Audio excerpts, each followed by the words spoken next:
Alright, singena kanjalo ke njengamanje njengoba uyizwa ingoma enkeneneza lana ekhalayo enye ingoma ezimnandi kakhulu kulonyaka 2025 ingoma lethe bayifika yazamazamisa lengoma wayizwa ngempela yathi ukuvimba enhla nasezantsi ayasiphuthume laphayana kumkhandlo waseNdwedwe endaweni ekuthiwa iSentola ngolanda insizwa lana yakwaNgcobo uMan V. Awu madoda wamuhle umsebenzi sokhuluma ngayo iEP ayikhiphile nje kulonyaka enama track nje angamaningi kakhulu ngithema usingelela le EP ngeza ukuthi ingoma eziningi zalensizwa zikhuluma ngothando kabili ke lana khona la uhlumeze khona othandweni waphuka khona futhi la uphatheka khona kahle ayona le ngoma kuphela lenithi ngilimele mina bengifuna umuntu ozoba nami othandweni zikhona futhi nezinye izingoma lensizwa ke lena ke into engiyibonile ehlabahlose kakhulu ngayo eyenzile kule EP eyikhiphile emnandina kakhulu ehulozolo akukho le featurishe khona umuntu uvele nje waqengelela nje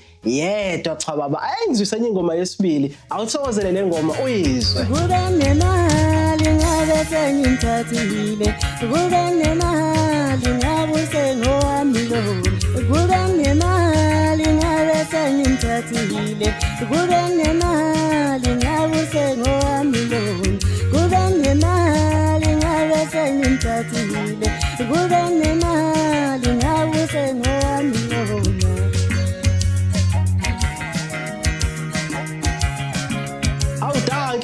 Thank you Man V washo kanjalo umfoko amapholoba laphana ukhuluma ngemali uthi lana kule ngoma usembonile umuntu angamthatha nambona efanele ukuthi angayomsiza ukuvusa okanye ukumisa umuzi wakubo kodwa manje into yokuthenga ayikho ngoba siyazi ukuthi lolu thando lanamuhla lidinga ukuthi sithi ukuliphampa ngemali sidinga imali masihamba siyovela emakhweni senze konke kumele sikwenze uaddressa leyo nto kule ngoma lena njengoba bengichazile ukuthi le EP ikhuluma kakhulu okanye iqwetha umyalezo okhuluma ngezasemathandweni ngaphandle nje kwale ngoma awuphindi uzwenye futhi nansi nalena futhi ayidonsa uMan V ukhuluma ngokuthi inhliziyo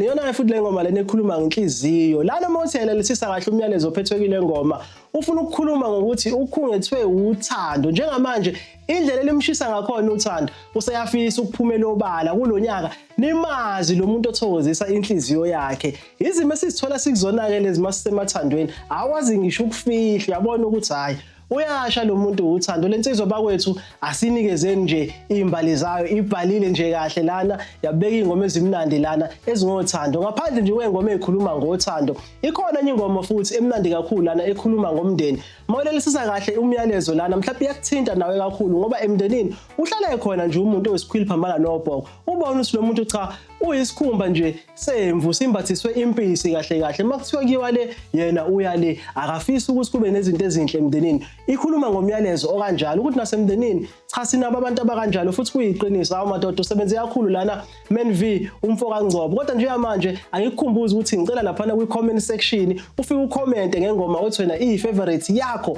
kule EP ekhisho yena uMan P ka 2025 bese uyangirethela yona le EP ukuthi mhlambe out of 10 uyinikeza bani khona insizwa izokwazi ukuthi iqhubeke isinikeze umsebenzi omnandi kakhulu sengiphuma angiphume ngenye ingoma emnandi kakhulu futhi lana utheme ehamba ifika endaweni yaseThekwini eGagasini awu madoda wayibona intokazi eyithathile inhliziyo yakhe wathi le uyafisa ukuyithula emagcekeni akuba angazi noma ukhuluma ngesimo sakhe okanye njengombhali njengeciko ungene ecathulweni zabantu abakulezo zimo noma ubeyicabangela nje sengiphuma kanjalo mina nguBrand Gwamanda thokozela le ngoma kaMan V ethi eThekwini eGagasini ziyenzeka Baba ngisiza baba